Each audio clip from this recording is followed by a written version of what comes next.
اب جو اگلا رکوع آ رہا ہے سورہ مبارکہ کا، یہ اس اعتبار سے بڑا اہم ہے کہ اس میں تخلیق انسانی کے ضمن میں ایک بڑی ثقیل اصطلاح استعمال ہوئی ہے، اور یہ ثقیل اصطلاح 3 مرتبہ آئی ہے۔ اب ظاہر بات ہے کہ قرآن مجید جو ہے اگر اس طرح کی کوئی شکل اختیار کرتا ہے تو کوئی نہ کوئی حکمت اور ضرورت اس کی پشت پر ہوتی ہے۔ وَلَقَدْ خَلَقْنَا الْإِنسَانَ مِنْ صَلْصَالٍ مِّنْ حَمَإٍ مَّسْنُونٍ، اور یقیناً ہم نے انسان کو بنایا ہے اس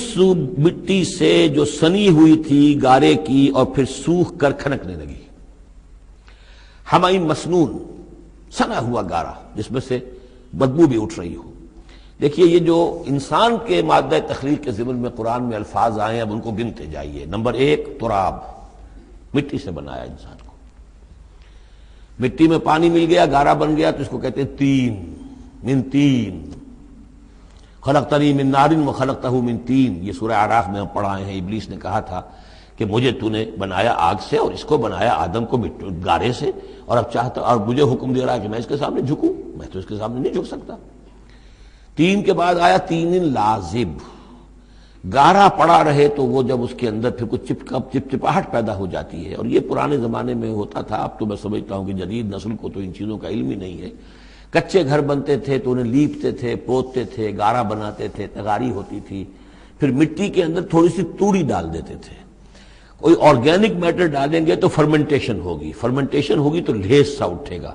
ورنہ یہ کہ گارا جو ہے اگر اس گارے سے اگر پلسٹر کریں گے تو وہ پھٹ جائے گا۔ لیکن جب وہ گارا ذرا سن جاتا ہے، اس میں لیس پیدا ہو جاتا ہے، تو پھر اب جب آپ اس کے ساتھ لیپتے تھے دیواروں کو، میں نے تو اپنے بچپن میں یہ سب دیکھا ہے، ایسے گھروں میں ہم رہے بھی ہیں کہ جن میں یہی فرش بھی اسی طریقے سے لیپے ہوئے ہوتے تھے اور دیواریں بھی ہوتی تھی، تو یہ کہ پھر اس کے اندر وہ ایک لیس سا پیدا ہو جاتا ہے فرمنٹیشن سے، وہ تین لازب ہے۔ اس سے اگلی سٹیج یہ ہے کہ اب وہ سڑنے لگے، یہ یعنی فرمنٹیشن اتنی پہنچ گئی کہ اس میں ہے حمأ مسنون، سنا ہوا گارا۔ پھر اگر کسی وجہ سے وہ خشک ہو جائے تو اب وہ کھنکنے لگتا ہے،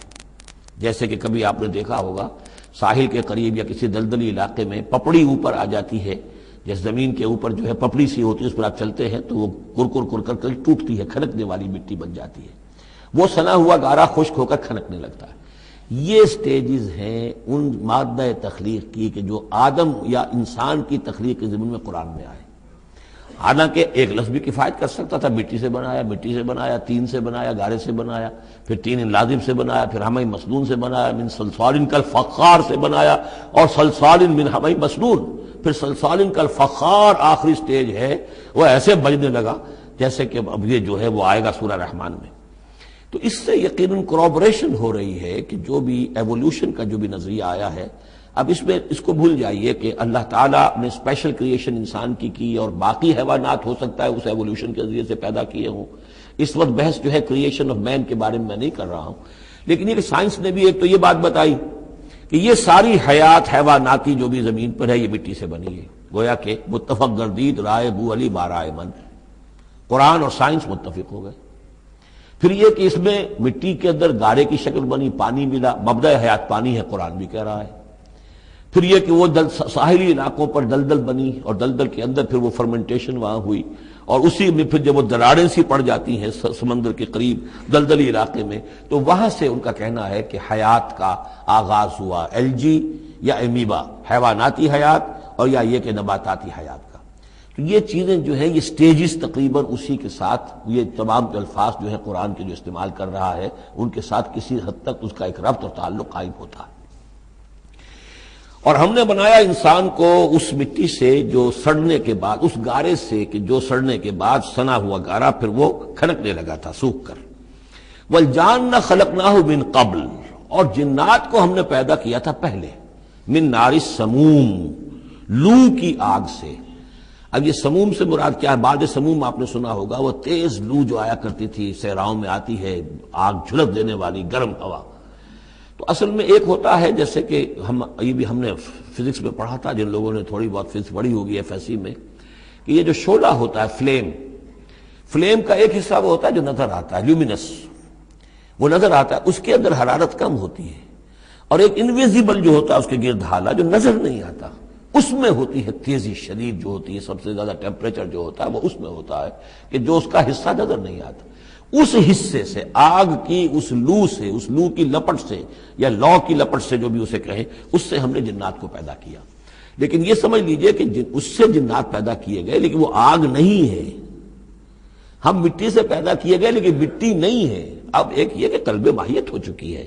ہمارا جو یہ پروٹوپلازم ہے، جو ہمارے ٹیشوز ہیں، باڈی ٹیشو، وہ مٹی تو نہیں ہے، اگرچہ سورس مٹی ہے، بنے مٹی سے ہیں، لیکن اب مٹی نہیں ہے۔ دوبارہ اگرچہ پھر یہ گل سڑ کر مٹی ہو جائیں گے، اس وقت مٹی نہیں ہے۔ اسی طریقے سے جنات آگ سے بنائے گئے لیکن آگ نہیں ہے، ہاں ان کا مادہ تخلیق آگ ہے۔ اور دوسرا یہ معلوم ہو گیا کہ وہ انسانوں کی تخلیق سے بہت پہلے پیدا کیے گئے۔ وَإِذْ قَالَ رَبُّكَ لِلْمَلَائِكَةِ إِنِّي خَالِقٌ بَشَرًا مِّن صَلْصَالٍ مِّنْ حَمَإٍ مَّسْنُونٍ، اور یاد کرو جب کہ کہا تھا آپ کے رب نے فرشتوں سے کہ میں بنانے والا ہوں ایک بشر اس کھنکھناتے ہوئے سنے ہوئے گارے سے۔ پھر وہی الفاظ من صلصال من حمأ مسنون، ثقیل لفظ ہے، ثقیل اصطلاح ہے۔ اور یہاں خاص طور پر نوٹ کیجئے کہ لفظ آدم نہیں آیا، بشر بنانے لگا ہوں۔ کہیں بھی قرآن مجید میں جہاں یہ تخلیق کے ابتدائی مراحل بیان ہوتے لفظ آدم کہیں نہیں ملے گا آپ کو، سوائے وہ ایک آیت میں نوٹ کرا چکا ہوں سورہ آل عمران کی، کہ عیسیٰ کی مثال بھی اللہ کے نزدیک آدم کی سی ہے، خلقہ من تراب ثم قال له کن فیکون، وہ ایک مثال موجود ہے، لیکن باقی کہیں آپ کو بشر، انسان، جب میں بنانے والا ہوں ایک انسان اس مٹی سے سنے ہوئے گارے کی جو سوکھ کر کھنکھنانے لگی ہے، فَإِذَا سَوَّيْتُهُ، جب میں اس کا تسویہ کر لوں۔ تخلیق کے بعد تسویہ ہوتا ہے، جیسے کسی شے کا ایک ہیولہ بن گیا پھر اس کی نوک پلک سنواری جاتی ہے، مین سٹرکچر جو ہے کسی بلڈنگ کا کھڑا ہو گیا، اب اس کا آرکیٹیکچرل ٹچز ہیں، اس کے اوپر ڈیکوریشن ہے، اس پہ پینٹنگ ہے، یہ تسویہ ہے۔ فَإِذَا سَوَّيْتُهُ، پھر جب میں اسے پوری طرح نک سک سے درست کر دوں، صحیح بنا دوں، پورا کر لوں، وَنَفَخْتُ فِيهِ بِالرُّوحِ، اور پھونک دوں میں اس میں اپنی روح میں سے، کہ روحی ضمیر متکلم کا صیغہ ہے سیدھا سیدھا، فَقَعُوا لَهُ سَاجِدِينَ، تو گر پڑنا اس کے سامنے سجدے میں۔ فَسَجَدَ الْمَلَائِكَةُ كُلُّهُمْ أَجْمَعُونَ، اب یہ تیسری مرتبہ پڑھ رہے ہیں ہم قرآن حکیم میں یہ قصہ آدم و ابلیس۔ تو کیا سجدہ سب فرشتوں نے، کل کے کل نے، سب نے مل کر۔ دیکھیے یہ جو ہے تاکید کی انتہا ہے، فرشتوں میں سے کوئی بھی مستثنیٰ نہیں رہا، نہ جبرائیل، نہ میکائیل، نہ اسرافیل، الا ابلیس، سوائے ابلیس کے۔ اور اس میں پھر گمان ہوتا ہے کہ شاید یہ بھی فرشتہ تھا، فرشتہ نہیں تھا، اس کی وضاحت سورہ کہف میں مل جائے گی۔ ابا ان یکون مع الساجدین، اس نے انکار کیا سجدہ کرنے والوں کے ساتھ ہونے سے۔ قال یا ابلیس ما لک الا تکون مع الساجدین، اللہ نے فرمایا ابلیس کیا ہوا تجھے، کیا سبب ہے، تو کیوں نہیں ہوا سجدہ کرنے والوں کے ساتھ؟ قال لم اکن لاسجد لبشر خلقتہ من صلصال من حمأ مسنون، اس نے کہا میرے لیے یہ روا نہیں ہے، میرے لیے ممکن نہیں ہے کہ میں سجدہ کروں اس بشر کو جس کو تو نے پیدا کیا ہے سنے ہوئے گارے سے، جبکہ وہ کھنکھنانے لگا ہوا۔ قال فاخرج منها فانك رجیم، اللہ نے فرمایا تو نکل جاؤ یہاں سے، اس میں سے نکل جاؤ، اس لیے کہ اب تم مردود ہو گئے ہو۔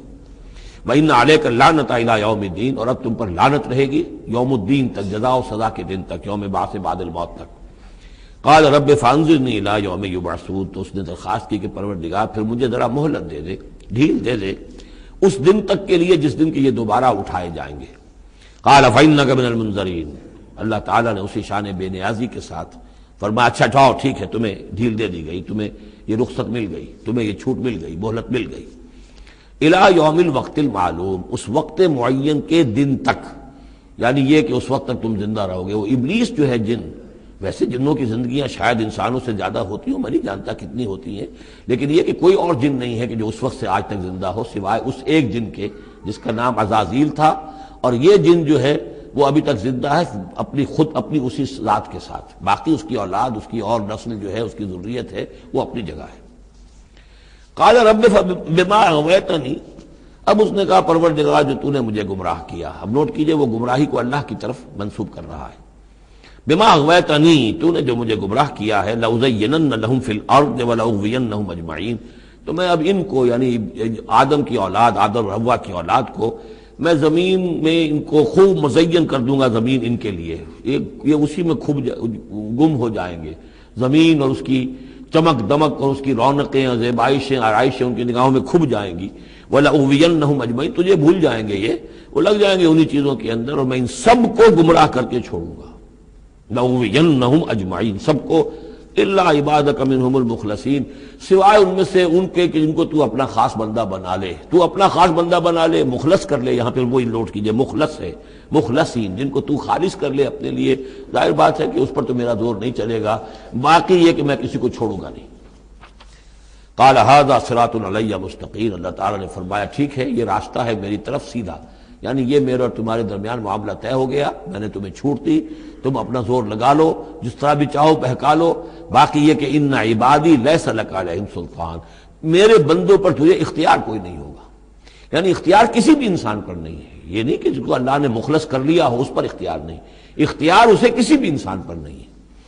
ان عبادی لیس لک علیہم سلطان الا من اتبعک من الغاوین، سوائے ان کے کہ جو خود تیری پیروی کرے، خود غاوین میں سے ہو، خود ان کے اندر غوا ہو، خود ان کے اندر سرکشی ہو، خود وہ جو ہے وہ اپنی نفس پرستی کی طرف مائل ہو، وہ اب تو تیری پیروی کریں گے، ان کو تو جدھر چاہے لے جا، جس کھائی میں چاہے لے جا کے ان کو پھینک دے، اور جس جہنم کی جس وادی میں چاہے ان کو گرا دے، مجھے اس سے دلچسپی نہیں، لیکن یہ کہ میرے کسی بندے پر تجھے اختیار حاصل نہیں ہوگا۔ وَإِنَّ جَهَنَّمَ لَمَوْعِدُهُمْ أَجْمَعِينَ، اور پھر جہنم ہی ان سب کا ٹھکانہ ہوگا، سب کا جو بھی تیری پیروی کریں گے۔